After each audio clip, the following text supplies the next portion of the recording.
अस्सलाम वालेकुम क्लास। आज हम अपने लेक्चर में देखेंगे मौजूदी मुतालिया नंबर 5 जो कि आपका है तहारत और जिस्मानी सफाई, जिसका उन्वान है आपका तहारत और जिस्मानी सफाई। इसमें आपके तफसीली सवाल होते हैं, इसके साथ साथ आपके मुख्तसर सवाल भी होते हैं, लेकिन सबसे पहले हम तफसीली सवाल देखेंगे, जिसमें सबसे पहला तफसीली सवाल है कुरान और हदीस की रोशनी में तहारत की अहमियत, या फिर आपको क्वेश्चन हो सकता है कुरान और हदीस की रोशनी में तहारत की अहमियत पर नोट या फिर तहारत पर नोट लिखें। ये दोनों तरह से आ सकता है। तो इसमें सबसे पहले तो ये बात यह है कि हमारा दीन जो है वो इस्लाम को एक मुकम्मल ज़ाब्ता हयात है। वो एक मुकम्मल ज़ाब्ता हयात होने के साथ साथ हमें ज़िंदगी गुजारने के हर तरीके का भी बताता है। अल्लाह रब्बुल इज़्ज़त ने दीन इस्लाम के साथ साथ मुसलमानों पर जो इबादत फ़र्ज़ की हैं, उन इबादत को अदा करने के लिए जो सबसे पहली और बुनियादी असूल है वो ये है कि इंसान का पाक साफ होना बहुत ज़्यादा ज़रूरी है। इसी तरह रसूलुल्लाह सल्लल्लाहु अलैहि वसल्लम ने भी अपनी ज़िंदगी में इस्लाम पर सफाई पर बहुत ज़्यादा अहमियत दी है।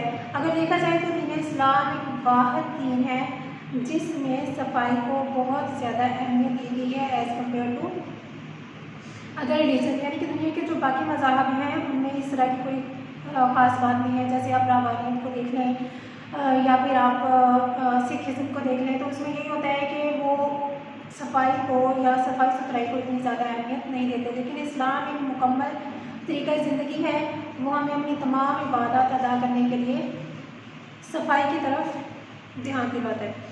तो इसमें सबसे पहले जो हम देखेंगे टॉपिक के लिहाज से अपने देखेंगे तहारत का मफ़हूम, यानी कि तहारत के लुग़वी मानी क्या है और इस्लाम में तहारत से क्या मुराद है। तो तहारत के लुग़वी मानी क्या है? तहारत जो है वो बेसिकली अरबी ज़ुबान का लफ्ज़ है। इनके तहारत मुताहिरा या ताहिरा ये जो है ये अरबिक वर्ड्स हैं जिसका मानी है पाकीज़गी और सफाई हासिल करना। शरई इस्तिलाह में तहारत से क्या मुराद है? शरई इस्तिलाह का मतलब है कि जैसे आप किसी भी सब्जेक्ट की प्रॉपर डेफिनेशन देखते हैं तो शरई इस्तिलाह का मतलब है कि हमारा दीन जो है, हमारा इस्लाम जो है वो किसी चीज़ की जो एक तारीफ़ करता है वो किस लिहाज से करता है। तो शरई इस्तिलाह में तहारत से मुराद है जिस्म, लिबास और जाए इबादत को शरीयत के असूलों के मुताबिक और इस्लाम की शराइत के मुताबिक साफ करना तहारत कहलाता है। इनकी हमारी हर तरह की इबादत के लिए 3 चीज़ों का साफ होना ज़रूरी है, जिसमें सबसे पहले हमारा जिस्म आता है, हमारा लिबास और जाए इबादत, यानी कि इबादत करने की जगह जो है वो हमारी साफ होनी चाहिए। चाहे आप नमाज़ पढ़ रहे हैं या आप जिक्र कर रहे हैं या फिर इसके अलावा आप कोई भी इबादत कर रहे हैं, तो उसके लिए आपका जिस्म, लिबास और आपकी इबादत की जगह जो है वो पाक होना ज़रूरी है। बाज़ बात लोग नॉर्मली साफ़ सुथरा हो जाने को या फिर सफाई को इख्तियार करने को समझते हैं कि वो तहारत है, लेकिन जब तक हम शरीयत के बताए हुए उसूल और शरीयत के बताए हुए शराइत के मुताबिक सफाई हासिल नहीं करेंगे तो वो हमारी तहारत नहीं होगी। फिर उसके बाद हम देखेंगे तहारत की अहमियत क्या है, जो कि इस्लाम हमारा एक मुकम्मल दीन है, मुकम्मल ज़ाब्ता हयात है। तो इस्लाम ने सफाई पर बहुत ज़्यादा जोर दिया है। इसके अलावा आप देखें कि आपने किसी भी तरह की इबादत करनी हो, आपने नमाज़ पढ़नी हो, आपने रोज़ा रखना हो या फिर आपने अल्लाह ताला का ज़िक्र करना हो या फिर इसके अलावा अगर कोई भी आप इबादत कर रहे हैं तो उसके लिए तहारत जो है वो सबसे पहला और बुनियादी असूल है। अब हम आएंगे अपने सवाल की तरफ जो है कुरान और हदीस की रोशनी में, यानी कि आप क्वेश्चन अटैम्प्ट करने से पहले आप सबसे पहले तहारत का थोड़ा सा इंट्रोडक्शन लिखेंगे, तहारत है क्या चीज़ है। उसके बाद आप लिखेंगे कि कुरान और हदीस की रोशनी में तहारत की अहमियत। तो सबसे पहले कुरान की रोशनी में देखते हैं, क्योंकि हमारे पास जो रहनुमाई हासिल करने के हमारे पास जो 2 सोर्सेज हैं वो एक कुरान है और दूसरा नबी अकरम सल्लल्लाहु अलैहि वसल्लम की हदीस है। इस्लाम जो है वो चाहता है कि इंसान मुकम्मल तौर पर पाक साफ रहे।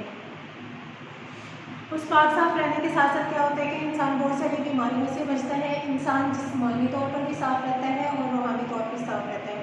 सफाई की बेसिकली 2 इकसाम हैं, जो एक है जिस्मानी सफाई और दूसरी है रूहानी सफाई।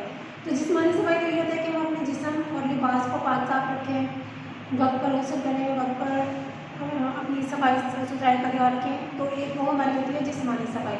लेकिन उसके साथ साथ इस्लाम हमारी रूहानी सफाई भी करना चाहता है, और रूहानी सफाई के लिए अल्लाह ताला ने इबादत को लाज़मी करार दिया है और इबादत के लिए ताहिर या पाकीज़ा होना लाजिम है। रसूलुल्लाह सल्लल्लाहु अलैहि वसल्लम पर जब वही का आगाज़ हुआ था तो अल्लाह रब्बुल इज़्ज़त ने सबसे पहले जो था वो तो ईद के बारे में बताया था, लेकिन उसके बाद दूसरी और तीसरी जो वही नाज़िल हुई थी रसूलुल्लाह सल्लल्लाहु अलैहि वसल्लम पर, उसमें अल्लाह रब्बुल इज़्ज़त ने सूरह मुदस्सिर की 2 आयत नाज़िल फरमाई थी और उन 2 आयत में अल्लाह रब्बुल इज़्ज़त ने रसूलुल्लाह सल्लल्लाहु अलैहि वसल्लम को पाक और साफ रहने का हुक्म दिया था। अल्लाह रब्बुल इज़्ज़त ने रसूलुल्लाह सल्लल्लाहु अलैहि वसल्लम से फरमाया था कि अपने कपड़ों को पाक रखें, यानी कि आपने इबादत करनी है, आपने जिक्र करना है, तो अल्लाह रब्बुल इज़्ज़त ने फरमाया अपने कपड़ों को पाक रखें और नापाकी से दूर रहें। यानी कि तौहीद की दावत देने के बाद अल्लाह रब्बुल इज़्ज़त ने रसूलुल्लाह सल्लल्लाहु अलैहि वसल्लम पर अगली वही नाज़िल की थी, वो सफाई और पाकीज़गी के बारे में था। और ये सूरह मुदस्सिर की आयत थी, आयत नंबर 4 और 5, जिसमें अल्लाह रब्बुल इज़्ज़त ने रसूलुल्लाह सल्लल्लाहु अलैहि वसल्लम को पाक साफ रहने का हुक्म दिया। उसके अलावा एक और जगह पर अल्लाह रब्बुल इज़्ज़त ने फरमाया इन्नल्लाह युहिब्बुल मुतत्तहिरीन व युहिब्बुत तव्वाबीन, इन्नल्लाह युहिब्बुत तव्वाबीन व युहिब्बुल मुतत्तहिरीन, कि अल्लाह रब्बुल इज़्ज़त ने फरमाया कि बेशक अल्लाह ताला बहुत ज़्यादा तौबा करने वालों और बहुत ज़्यादा पाक साफ रहने वालों को पसंद फरमाता है। ये वाली जो दुआ है ये हम वज़ू के बाद भी पढ़ते हैं। इसी तरह जैसे अल्लाह रब्बुल इज़्ज़त ने कुरान पाक में बेजा मकामात पर पाकीज़गी और सफाई का हुक्म दिया है, उसके साथ साथ रसूलुल्लाह सल्लल्लाहु अलैहि वसल्लम ने भी पाकीज़गी और सफाई का हुक्म दिया है, जिसमें हमें रसूलुल्लाह सल्लल्लाहु अलैहि वसल्लम की एक बहुत ही जानी पहचानी हदीस है जो आप शुरू से पढ़ते आ रहे हैं, जिसमें रसूलुल्लाह सल्लल्लाहु अलैहि वसल्लम ने फरमाया अत्तहूरु शत्रुल ईमान, के सफाई ईमान का हिस्सा है। या फिर इसके अलावा दूसरी हदीस क्या है आपकी कि सफाई निस्फ ईमान है। इनके इसका मतलब ये है कि आपने कोई भी इबादत करनी है, कोई भी जिक्र करना है किसी भी तरह का, तो उसके लिए सबसे पहले आपका क्या है, आपका पाक और साफ रहना ज़रूरी है। इसके अलावा रसूलुल्लाह सल्लल्लाहु अलैहि वसल्लम ने एक और जगह पर फरमाया कि नज़ाफ़त ईमान का हिस्सा है। इसके बाद हम देखेंगे कि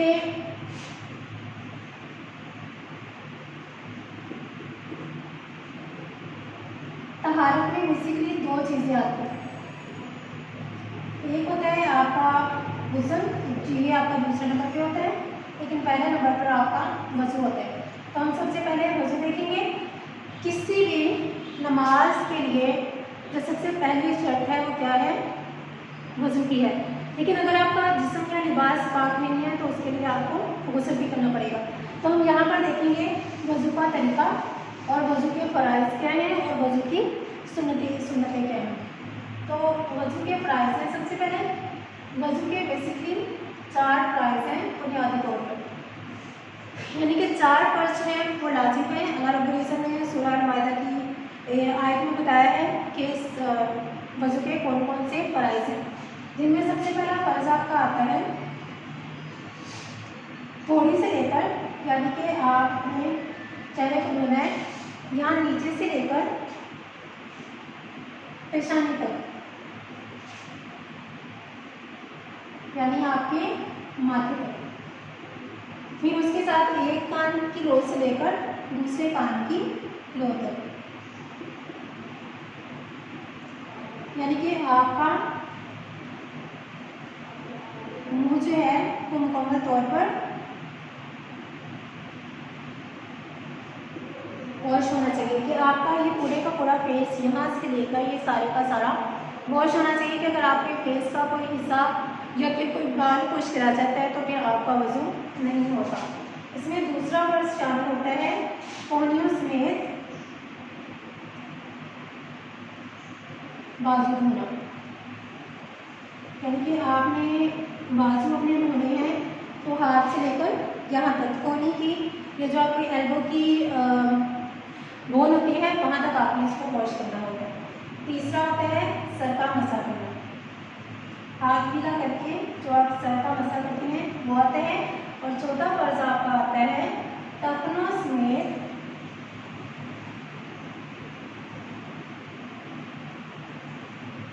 पाँव,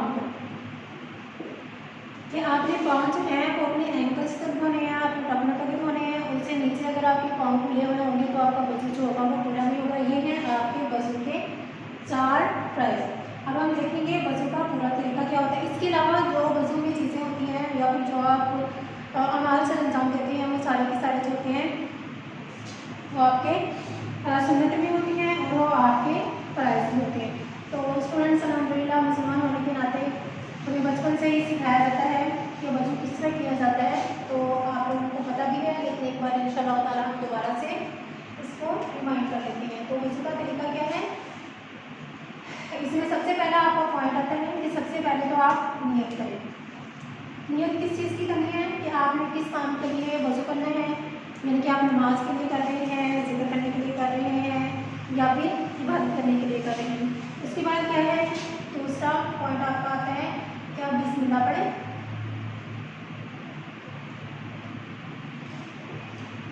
तीसरा पॉइंट आपका आता है दोनों हाथ में, यानी कि ये सारी आपकी सुन्नतें हैं। फिर अगला पॉइंट आता है 3 बार कुली करें। 3 बार कुली ऐसे करनी है कि आपके गले तक, आपके हलक तक पानी जाए। फिफ्थ पॉइंट आपके क्या होते हैं, 3 बार नाक में पानी डालना।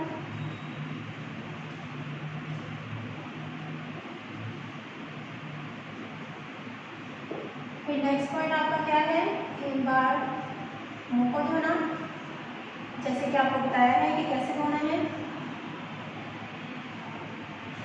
उसके बाद नेक्स्ट पॉइंट आपका क्या है, 3 बार दोनों बाजू धोना।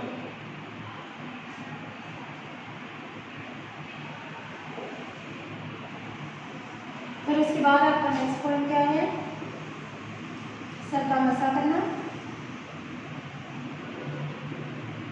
और आखिर में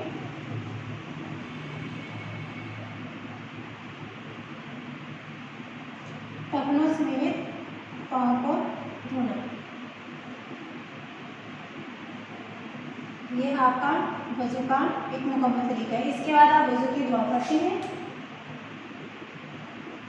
जिसमें आपका दूसरा कलमा होता है और इसके साथ साथ आप ये वाली याद करते हैं, इन्नल्लाह युहिब्बुल मुतत्तहिरीन व युहिब्बुत तव्वाबीन। तो बेशक अल्लाह ताला बहुत पसंद करते हैं बहुत ज़्यादा पाक साफ रहने वालों को और बहुत ज़्यादा तौबा करने वालों को। स्टूडेंट्स, इस वजू के तरीके में ये जो 4 साइड होती हैं और इसी तरह बाकी जो आपके तमाम मवाक़ित हैं ये आपके सुन्नतें होती हैं। इस तरह मिलकर ये आपका वजू पूरा होता है।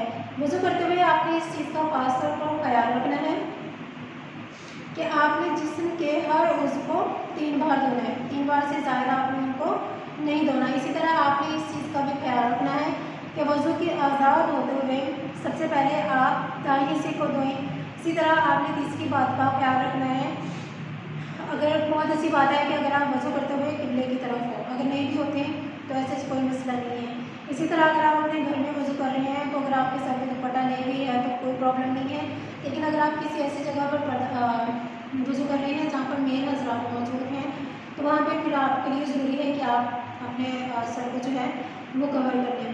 इसी तरह जिस्म के अज़ा को 3 बार से ज़्यादा नहीं धोना। इस तरह वजू मकरूह हो जाएगा, आपको दोबारा से वजू करना पड़ेगा। वजू जो है वो अल्लाह ताला की तरफ से एक बहुत बड़ी नेमत भी है। वजू करने के साथ साथ ना सिर्फ आप जिस्मानी तौर पर साफ हो सकते हैं बल्कि आपके साथ इसके साथ साथ आप जिस्म का जो आज़ाद होते रहते हैं उस आज़ा के साथ आपके जो गुनाह होते हैं, जो आपने सगीरा गुनाह किए होते हैं वो आपके साफ हो जाते हैं। तो ये था आज का हमारा लेक्चर। इसमें हमने 2 क्वेश्चन देखे। पहले हमने देखा तहारत की अहमियत कुरान और हदीस की रोशनी में और दूसरा हमने देखा वजू का तरीका। इंशाअल्लाह ताला इन सवालों को आप लर्न कीजिएगा अगली क्लास तक के लिए। अल्लाह हाफ़िज़।